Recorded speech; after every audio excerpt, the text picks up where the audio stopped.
భారత ప్రభుత్వం ప్రపంచ ఆయుర్వేద దినోత్సవాన్ని జరుపుకోవాలని పిలుపునిచ్చిన శుభ సందర్భంగా సూర్య ధన్వంతరి దేవాలయంలో ఆయుర్వేద దినోత్సవం జరుపుతూ ధన్వంతరి దేవునికి ప్రత్యేక ఆరోగ్య పూజా కార్యక్రమాలు నిర్వహించి అనంతరం ఆయుర్వేదం ప్రత్యేకత గురించి డాక్టర్ లక్ష్మణ్ స్వామి హైదరాబాద్ విశదీకరించారు. తదుపరి స్వామివారి ఆయుర్వేద ఆరోగ్య ప్రసాదం వితరణ చేశారు. ఆయుర్వేద దినోత్సవం పురస్కరించుకుని ఆలయ వ్యవస్థాపకులు డాక్టర్ వడ్లగట్ట రాజన్న డాక్టర్ లక్ష్మణ్ స్వామి హైదరాబాద్ ను ఘనంగా సత్కరించారు. ఈ కార్యక్రమంలో పాల్గొన్న వారు founder chairman Vadlagatta Rajanna, managing trust Gattu Rajender, Odnala Srinivas, Bharatala Rajasekhar, Nayana Vidyasagar, Vadlagatta Gopi, Vadlagatta Shankar, doctor Simhachalam, Laxman Swamy, Enagandula Raviteja, Jindam Kamalakar, Enagandula Hanmallu, Durgam Sudhakar, Murukutla Niranjan, Padala Chandrasekhar Goud, Mamidipalli Kantaiah, Acharya Aditya, Harish, Daivagna తదితరులు పాల్గొన్నారు.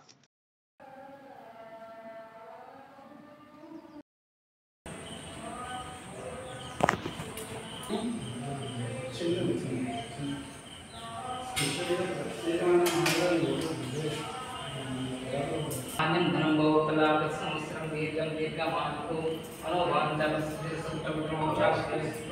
सर्वत्र जय प्राप्तिरस्तु तथास्तु।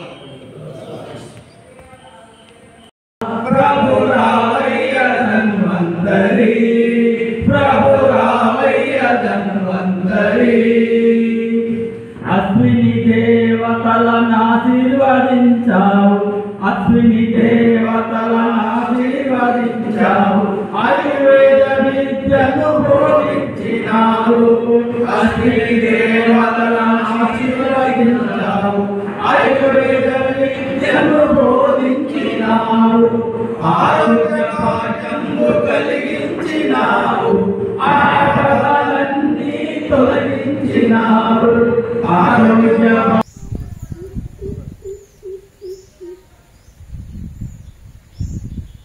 जय धन्वंतरी, जय धन्वंतरी।